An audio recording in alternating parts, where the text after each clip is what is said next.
जी मित्रों नमस्कार। आपके अपने YouTube चैनल धरतीपुत्र फाउंडेशन पर मैं गिरजापति आप सभी मित्रों का स्वागत करता हूं। मित्रों, ये जो चैनल है, ये जो मुहिम है, आपके सपने को साकार करने का है। मित्रों, जो महंगी महंगी शिक्षा अफोर्ड नहीं कर पाते, प्राप्त नहीं कर पाते या उच्च संस्थानों में नहीं पढ़ पाते, तो उनके लिए है मित्रों ये चैनल। और ये निःशुल्क है, इसका कोई चार्ज नहीं है। अगर आप चैनल पर नए हैं तो सब्सक्राइब कर लीजिए। तो जो लोग सब्सक्राइब के लिए हैं किए हैं, उनका भी धन्यवाद बंदन है। जो लोग नहीं किए उनका भी अभिवंदन ना अभिवंदन है, बंदन है। तो मित्रों, ये पुत्र है, एक सोच है, एक मुहिम है धरती पुत्र कि लोगों को कैसे शिक्षित किया जाए जो पैसे के अभाव में पढ़ नहीं पाते दूर दराज। एक विचारधारा है कि आपके सपने को हम साकार कैसे करें। सपने आपके होंगे, साकार हम करेंगे। जी हाँ मित्रों, सपने आपके होंगे, साकार हम करेंगे। तो आप लोग अगर चैनल है, पुनः आग्रह करूंगा कि आप लोग चैनल को सब्सक्राइब कर लीजिए। तो आगे हम लोग देखते हैं मित्रों कि उससे पहले कुछ पंक्तियों को मैं गुनगुना रहा हूँ। जैसे उजालों में मिल ही जाएगा कोई ना कोई, उजालों में मिल ही जाएगा कोई ना कोई ये गालिब, तलाश उसकी कर जो अंधेरों में भी साथ दे। जी हाँ मित्रों, इसी पंक्तियों के साथ आज की क्लास को हम लोग शुरू करते हैं। मित्रों, पिछली क्लास में हम लोग देखे थे डॉक्टर राजेंद्र प्रसाद। जी हाँ मित्रों, डॉक्टर राजेंद्र प्रसाद भारत के प्रथम राष्ट्रपति और भारत के जो प्रथम प्रथम नहीं कह सकते, भारत रत्न पुरस्कृत भी कह सकते हैं। उनका साहित्य के क्षेत्र में भी योगदान बहुत रहा है। तो जैसे उन्हें साहित्यिक सामाजिक सुधार भी बहुत किया, एक अच्छे कुशल राजनेता, वक्ता, वकील भी कह सकते हैं। नागपुर सभापति के जो हिंदी सम्मेलन था उसके अध्यक्ष भी रहे। कौन? डॉक्टर राजेंद्र प्रसाद। तो आज मित्रों हम लोग पढ़ेंगे ऐसे विभूत को, ऐसे महान को, ऐसी शख्सियत को जो हिंदी में, जी हमें तो जो हिंदी में अपने कलम के माध्यम से पूरा शोरगुल मचा दिया। जी हाँ, अपनी हिंदी के माध्यम से, कलम के माध्यम से हिंदी में। तो हम ऐसी शख्सियत, ऐसी, अब धन्य है वो बलिया की जन्मभूमि जो ऐसे वीर सपूतों को जन्म दी। धन्य है भारत देश जिसके हम लोग चिर स्मरणीय रहेंगे। और धरती माँ की जो पवित्र पावन भूमि पर जन्म लिए। तो ऐसे ही व्यक्ति की हम लोग बात कर रहे हैं। जी हाँ मित्रों, आप समझ गए होंगे जब बलिया का मैं नाम लिया, डॉक्टर भगवत शरण उपाध्याय। जी हाँ मित्रों, डॉक्टर भगवत शरण उपाध्याय को हम लोग पढ़ेंगे। बलिया के और भी बलिया के और भी हैं, जैसे आप लोग जानते हैं बलिया में किनका किनका और जन्म हुआ, पूछ लेगा आप लोगों को। हजारी प्रसाद द्विवेदी का नाम आप लोग सुने ही होंगे। हजारी प्रसाद द्विवेदी के साथ साथ केदारनाथ सिंह। जी हाँ मित्रों, केदारनाथ सिंह का भी बलिया में ही जन्म हुआ था। ठीक, अमरकांत का भी बलिया में ही जन्म हुआ था। जी हाँ मित्रों, अमरकांत का भी बलिया में जन्म हुआ था। आज हम लोग पढ़ेंगे डॉक्टर भगवत शरण उपाध्याय। जी हाँ मित्रों, डॉक्टर भगवत शरण उपाध्याय। भगवत, थोड़ा बड़ा लिखते हैं जैसे अच्छा लगे आप लोगों को। भगवत शरण उपाध्याय।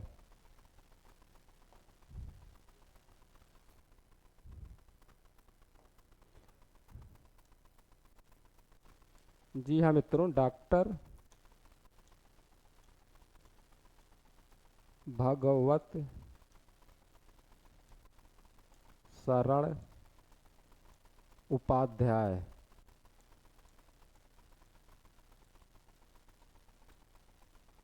जी हाँ मित्रों, डॉक्टर भगवत शरण उपाध्याय की हम लोग बात करेंगे। इनका जो जन्म है बलिया में हुआ था। और साथ ही साथ आप लोग जान लीजिए कि बलिया में और किनका जन्म हुआ था। हजारी प्रसाद द्विवेदी का भी नाम हुआ था, जो सबसे बड़े आलोचक भी रहे हैं और हिंदी साहित्य के क्षेत्र में इनका स्मरणीय योगदान भी रहा है। और केदारनाथ सिंह, जी हाँ मित्रों, अमरकांत का नाम भी यही बलिया में इनका भी जन्म हुआ था। तो हम लोग देख लिए इनका किनका जन्म, परीक्षा आप लोग पूछ लेगा या मिलाने के लिए दे देगा कि बलिया के कौन कौन से साहित्यकार हैं, जन्मभूमि किसकी बलिया है। तो हम लोग बात कर रहे हैं डॉक्टर भगवत शरण उपाध्याय। जी हाँ मित्रों, ये अच्छे पुरातत्व विभाग में भी काम किए थे। और ये प्रयाग संग्रहालय है आपके जो इलाहाबाद, वर्तमान में प्रयाग कहा जाता, प्रयागराज, इस संग्रहालय में भी इन्होंने अपना योगदान दिया था। और लखनऊ संग्रहालय, देखिए संग्रहालय जो होता है तमाम चीज़ों संग्रह जो रहता है उसमें, तो लखनऊ संग्रहालय में भी इन्होंने, भगवत शरण उपाध्याय जी ने अपना योगदान दिया था। बिड़ला महाविद्यालय में एक प्रोफेसर थे। जी हाँ मित्रों, बिड़ला महाविद्यालय में एक प्रोफेसर थे। कौन? डॉक्टर भगवत शरण उपाध्याय। मित्रों, तो देखिए आप लोग कहाँ से क्वेश्चन क्या क्या पूछ सकता है कि जैसे इनका जन्म, जी हाँ मित्रों, इनका जन्म कहाँ हुआ था, पहले यही पूछ लेगा आपका, इनका जन्म कब हुआ था, स्थान कहाँ हुआ था। बलिया है, जी हाँ मित्रों, बलिया जिला है, बलिया जिला, उत्तर प्रदेश।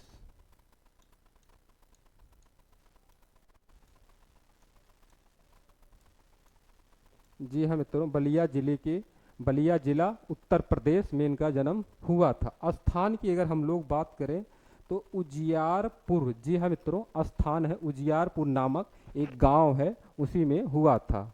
स्थान की अगर हम लोग बात करें,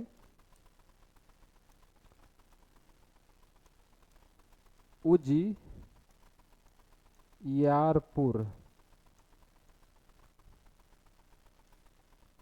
उजियारपुर नामक गांव में, जी हाँ मित्रों, नामक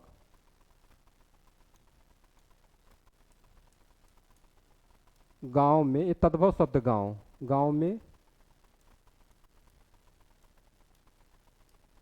हुआ था। किनका, ये क्वेश्चन आप लोग परीक्षा में पूछ लेगा। डॉक्टर भगवत शरण उपाध्याय का जन्म कहाँ हुआ था और स्थान क्या है, तो स्थान देखिए उजियारपुर नामक गांव में हुआ था, और जन्म इनकी बलिया जिला उत्तर प्रदेश में है। स्थान जो उजियारपुर नामक गांव में हुआ था। और जो सन की बात करें, सन तो इनका जैसे जन्म है बलिया जिले है, और किस सन में हुआ था, तो जो अगर बात करें तो हम लोग देखिए कि इनका जो जन्म है सन 1910 ईस्वी में, जी हाँ मित्रों, सन 1910 ईस्वी में जन्म बलिया जिले के उत्तर प्रदेश में हुआ था। यहाँ लिख लेते हैं 1910 ईस्वी में इनका जन्म हुआ था। जी हाँ मित्रों, डॉक्टर भगवत शरण उपाध्याय का, जी हाँ सही साथी मित्रों सुन रहे हैं आप लोग, इनका जन्म हुआ था। और मृत्यु की अगर हम बात करें तो 12 अगस्त सन 1982 में मॉरिशस विदेश में हुआ था। जी हाँ मित्रों, मृत्यु की अगर हम बात करें, मृत्यु की बात करें कि इनका मृत्यु कहाँ हुआ था, जैसे अभिमन्यु अनंत है, उन्हें मॉरिशस का प्रेमचंद भी कहा जाता है। जो क्षेत्र में काम आधुनिक मतलब भारत में प्रेमचंद जी ने किया था, वही काम अभिमन्यु अनंत मॉरिशस में किए थे साहित्य के योगदान में। जी हाँ मित्रों, तो 12 अगस्त सन 1982, 12 अगस्त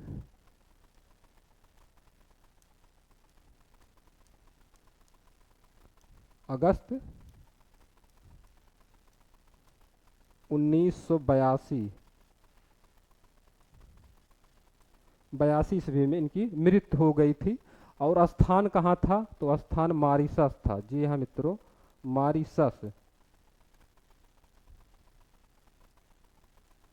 मॉरिशस स्थान था, यहीं इनकी मृत्यु हुई थी। किनका, डॉक्टर भगवत शरण उपाध्याय का। कार्य क्षेत्र की अगर हम लोग बात करें तो एक पुरातत्ववेता इतिहासवेता भी थे। कार्य क्षेत्र, कार्य क्षेत्र, जी हाँ मित्रों, कार्य क्षेत्र इनका क्या था, किस किस क्षेत्र में उन्होंने काम किया था। जी हाँ मित्रों, पुरातत्ववेता, पुरातत्व विभाग में, पुरातत्व विभाग में इन्होंने काम किया था।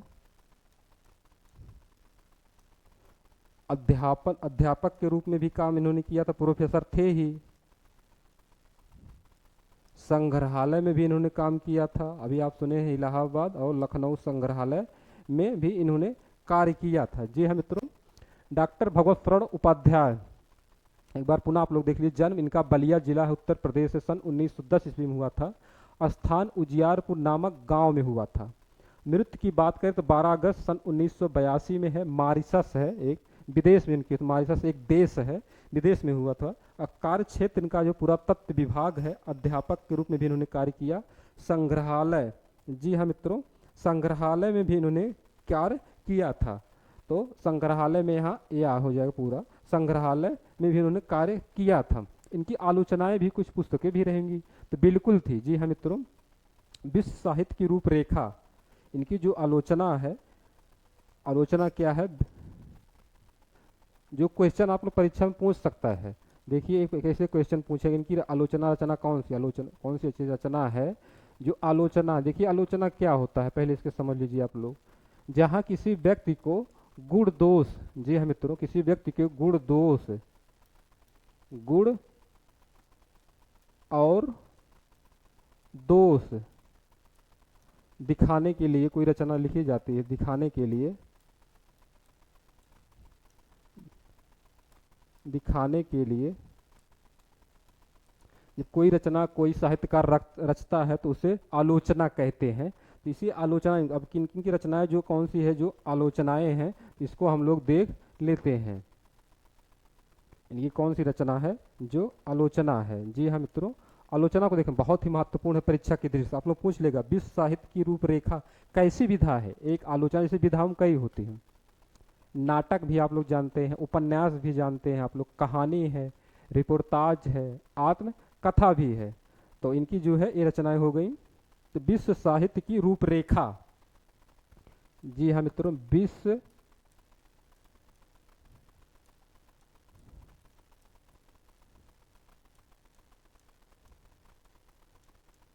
साहित्य की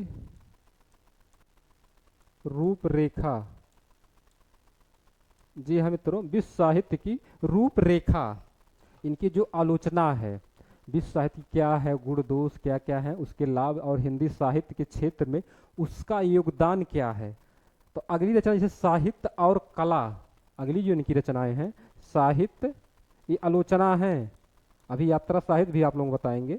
ये साहित्य और कला, मतलब साहित्य के क्षेत्र में कला का क्या योगदान है, या कला के क्षेत्र में साहित्य का क्या योगदान है, इसी चीज़ों को उन्होंने भगवत शरण उपाध्याय जी ने विस्तृत बताया है। आगे भी कुछ है, जैसे इतिहास के पन्नों पर, अगली भी इनकी है, बिल्कुल है, इतिहास के पन्नों पर, इतिहास, इतिहास के पन्नों पर, जी हाँ मित्रों, इतिहास के पन्नों पर भी इनकी है। विश्व को एशिया की देन, विश्व को एशिया की देन, एक रचना इनकी और है, विश्व को एशिया की देन, विश्व को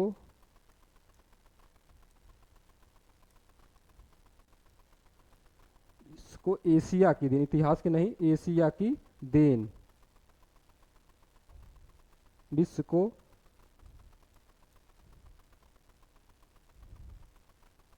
एशिया महाद्वीप ना, एशिया की देन, इस अफ्रीका महाद्वीप, एशिया महाद्वीप द्वीप है, तो एशिया की देन, एक इनकी क्या है, आलोचनाएं हैं भगवत शरण उपाध्याय जी की। ये आलोचनाएं को आप लोग देख रहे हैं। और भी है कुछ, बिल्कुल है, मंदिर और भवन, जी हाँ मित्रों, बहुत महत्वपूर्ण रचना है, मंदिर और भवन, इसको आप इंप कर सकते हैं, मंदिर और भवन,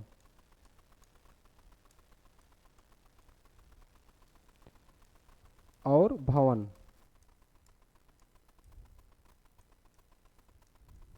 एक चीज यहाँ देखिए आप लोग, इतिहास दिया, इति माने ऐसा, हास माने हुआ या कहानी, जो ऐसे पूर्व में हुआ था उसी को इतिहास कहते हैं, उसी को हम लोग पढ़ते हैं, उसे इतिहास कहते हैं। जी हाँ मित्रों, इनकी जी यात्रा साहित्य, बिल्कुल जी हाँ मित्रों, यात्रा साहित्य क्या होता है देखिए, जब हम किसी भ्रमण पर जाते हैं, जैसे आप लोग लखनऊ या इलाहाबाद, दिल्ली, मुंबई जाते हैं, जो बीच यात्रा के समय में जो जब लेखक अपनी लेखनीबद्ध करता है साहित्य के क्षेत्र में, तो उसे यात्रा साहित्य कहते हैं। जी हाँ मित्रों, और यात्रा साहित्य की अगर बात करें तो इनके यात्रा साहित्य भी हैं। यात्रा साहित्य के जनक कौन है? राहुल सांस्कृत्यायन जी हैं। जी हाँ मित्रों, राहुल सांस्कृत्यायन जी हैं।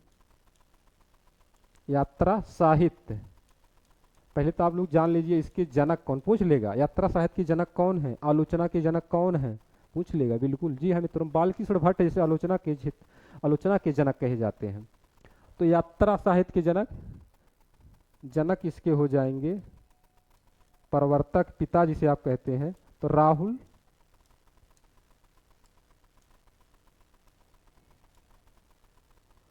सांस्कृत्यायन जी।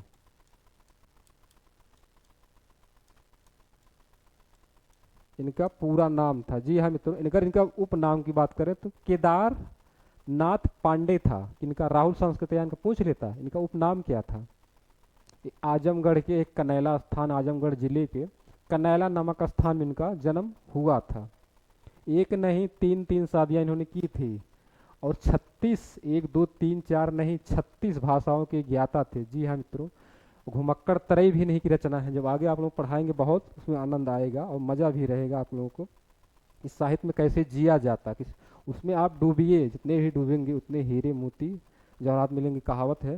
तो आप उसमें डूबिए। साहित्य जी क्या चीज़ है? जीने की चीज़ है, महसूस करने की चीज़ है। तो हम लोग देख रहे हैं कि इनकी जो यात्रा साहित्य, इनका कौन है? यात्रा साहित्य के जनक हैं राहुल सांस्कृत्यायन जी हैं। इनको जो यात्रा साहित्य इनकी कौन सी है, तो उसको भी हम जैसे कलकत्ता से पीकिंग तक, इन्होंने कलकत्ता से पीकिंग तक यात्रा किया था, उसी का इसमें ब्यौरेवार वर्णन किया है। जी हाँ, क्रमबद्ध वर्णन किया है कलकत्ता से पेकिंग तक। कल पहले राजधानी कलकत्ता थी ना, कलकत्ता से पेकिंग।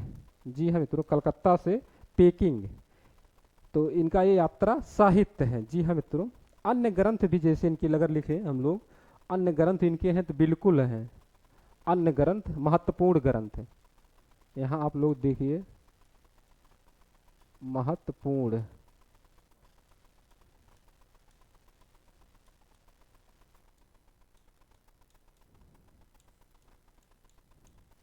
जी हाँ मित्रों, महत्वपूर्ण ग्रंथ हैं बिल्कुल हैं इनके। जैसे ठूंठ आम, ये व्यंग्यात्मक भी हो जाएगा। ठूंठ आम सागर की लहरों पर। जी हाँ मित्रों, ठूठ आम महत्वपूर्ण ग्रंथ में आप लोग देखिए, ठूठ आम।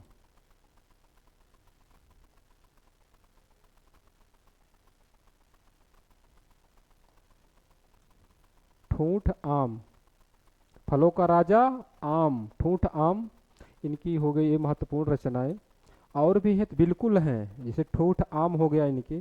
कुछ एकांकी हैं, कुछ फीचर हैं। सागर की लहरों पर है, सागर की लहरों पर। कुछ एकांकी, एकांकी क्या होता है? एकांकी जिसमें एक अंक होते हैं। सागर की लहरों पर, एकांकी के जनक कौन है? तो राम कुमार वर्मा, सागर की लहरों पर। जी हाँ मित्रों, सागर की लहरों पर।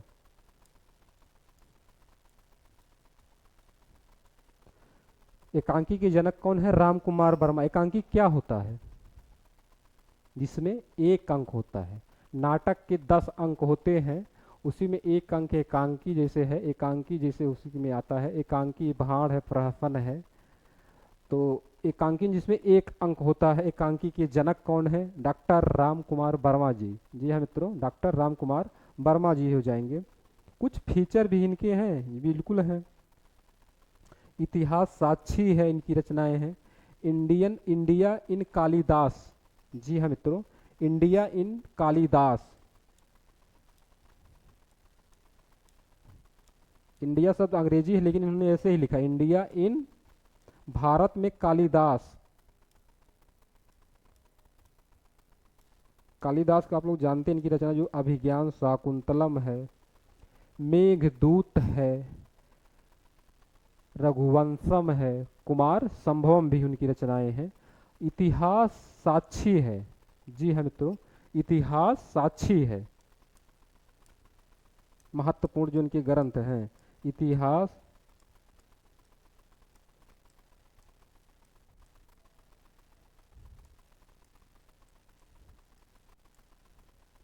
साक्षी है। जी हाँ मित्रों, इनके महत्वपूर्ण ग्रंथ को हम लोग देखें, ठूठ आम, कुछ एकांकी,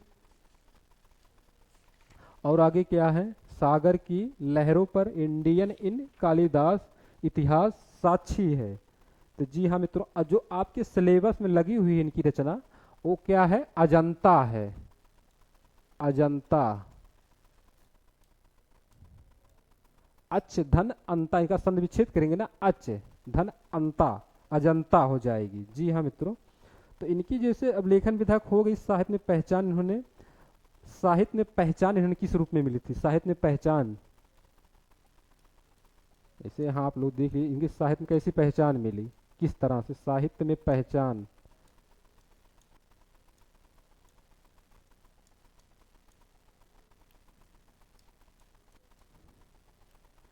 इन्होंने साहित्य में क्या क्या काम किया, क्या वर्क किया, कि साहित्य में इनकी ये जो पहचान मिली। जी हाँ मित्रों, महान शैलीकार थे, पुरातत्ववेता ज्ञाता थे, समर्थक आलोचक थे। तो यही आप इनकी शैली की पहचान है, जो है समर्थक आलोचक, समर्थ आलोचक ज़्यादा बेटर रहेगा ना, समर्थ आलोचक।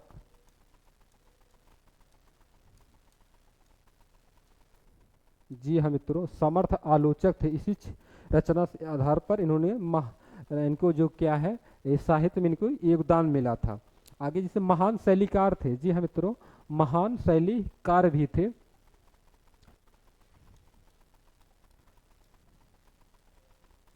महान शैलीकार,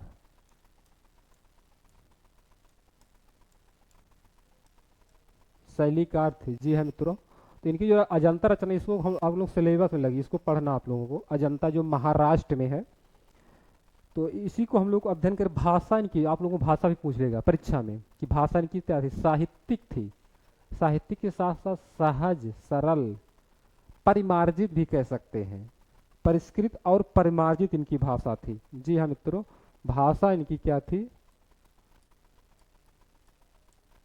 पूछ लेगा आप लोगों को। भाषा साहित्यिक परमार्जित। साहित्यिक परमार्जित मतलब क्या होता है, खड़ी बोली। साहित्यिक परमार्जित,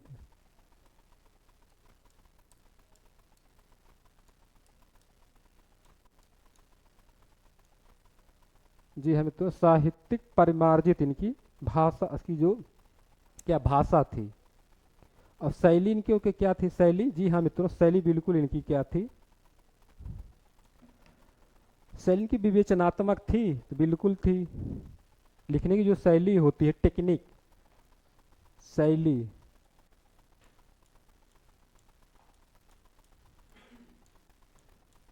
शैली इनकी क्या थी, विचारात्मक। इसमें विचारों को ठोस ठोस कर भरा जाता है, विचारात्मक शैली थी। विचारात्मक शैली,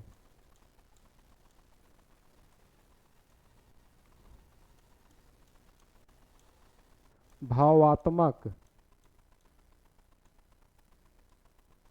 शैली थी। जी हाँ मित्रों, ये दो शैलियों को उन्होंने अपने साहित्य में प्रयोग किया था। किसने, भगवत शरण उपाध्याय जी ने। तो इनकी जो स्मरणीय कुछ शब्दावलियां आप लोग पूछ लेगा कि इसकी शब्दावली क्या है। यात्रा साहित्य हो गया, इनके अन्य ग्रंथ भी हो गए जो महत्वपूर्ण परीक्षा हम लोग पूछ लेगा। इनकी शैली क्या थी, तो विचारात्मक शैली थी और भावात्मक शैली थी।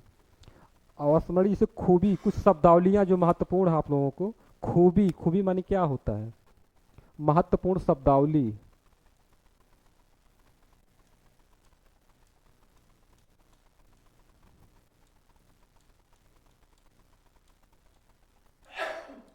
जी हमें तो महत्वपूर्ण शब्दावली। खूबी होता है ना, खूबी माने क्या होता है, पूछ लेगा। खूबी माने इसका अर्थ क्या होता है, खूबी तो विशेषता होता है। आप में क्या खूबी है, आप में क्या विशेषता है, तो इसका माने क्या होता है, विशेषता।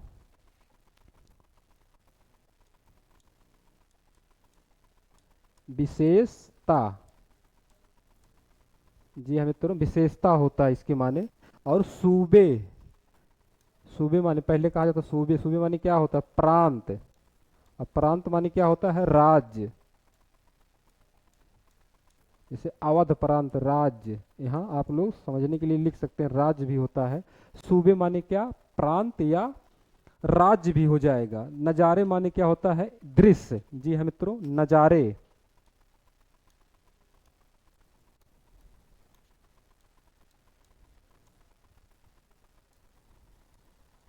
इसके माने क्या होता है, दृश्य। आपके क्या चित्र, क्या विचार हैं। तो नूर सबसे महत्वपूर्ण, आप क्या क्या नूर है, अहम भूमिका। नूर माने आभा, आभा या दूसरे शब्दों में चमक, सुंदरता जिसे आप लोग कहते हैं, नूर।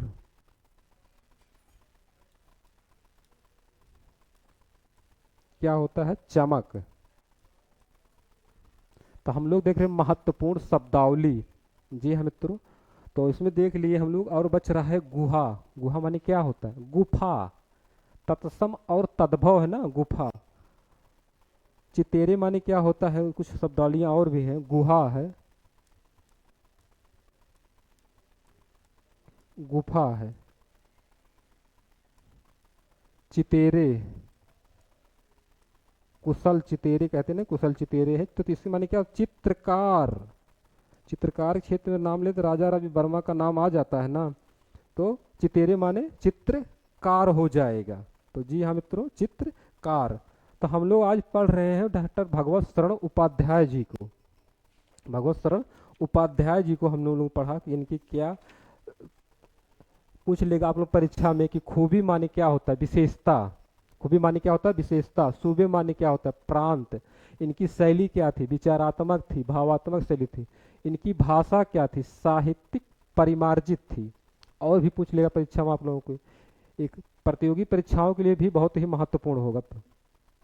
और परीक्षा में पूछ लेगा कि इनका जैसे जन्म बलिया जिले में हुआ था, इन्होंने किन किन क्षेत्रों में कार्य किया है, तो पुरातत्व में भी इन्होंने कार्य किया है। नागपुर सॉरी लखनऊ संग्रहालय बात करें लखनऊ संग्रहालय में भी इन्होंने किया कार्य किया है। और इलाहाबाद, जी हाँ मित्रों, इलाहाबाद संग्रहालय में भी इन्होंने कार्य किया। कौन, डॉक्टर भगवत शरण उपाध्याय। तो हम लोग मित्रों पढ़ रहे, अगले जो क्लास होगी आप लोगों की जयप्रकाश भारती पर होगी। जयप्रकाश भारती, आप लोग पढ़े होंगे पानी में चंदा और चांद पर आदमी। अभी आप लोग लेटेस्ट न्यूज़ सुनीता विलियम जी आए हैं स्पेस से, तो पानी में चांद और चांद पर आदमी जयप्रकाश भारती जी आएंगे। इसके बाद हम लोगों का जो साहित्य समाप्त, इसके बाद हम लोग पढ़ेंगे हिंदी काव्य साहित्य का इतिहास। जी हाँ मित्रों, हिंदी काव्य साहित्य का इतिहास को हम लोग पढ़ेंगे अगले क्लास में। धीरे धीरे आप लोगों की क्लास अग्रसर भी रहेगी। कुछ दिनों में प्रश्न उत्तरी भी होगी। प्रश्नोत्तरी मैंने टाइप कराने के लिए दे दिया है। जल्द से जल्द आप लोगों को बीच में टॉपिक वाइज, आप लोगों को बीच में टॉपिक वाइज प्रश्नोत्तरी भी होगी, कि इससे आप लोग क्या होगा, बहुत तैयार हो जाएगा। और इससे क्या होगा, आप लोग परीक्षा में बैठेंगे तो जो प्रश्न आपको कठिन लग रहे हैं वो बहुत आराम से सरल भाषाओं में आप लोग प्रैक्टिस किए रहेंगे। कहा जाता है कर्म ही पूजा है, try try again you will get success. बार बार के प्रयास से आदमी सफल हो ही जाता है। तो आप लोग प्रयास करिए, मेहनत करिए। और अगर चैनल पर नए हैं मित्रों साथियों, तो आप लोगों से आग्रह है, विनती है कि आप लोग चैनल को नए हैं तो सब्सक्राइब कर लीजिए। आपका सपना सच करना हमारा काम। जी हाँ मित्रों, आपका सपना जो है सच करना हमारा काम है।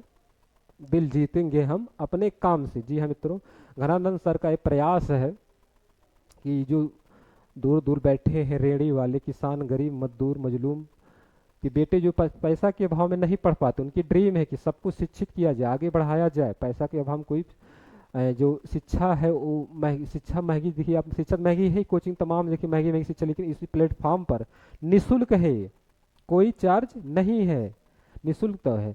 तो इनका एक प्रयास है कि लोगों को शिक्षित किया जाए, पैसे के अभाव में कोई अशिक्षित ना रहे, सबको शिक्षित किया जाए।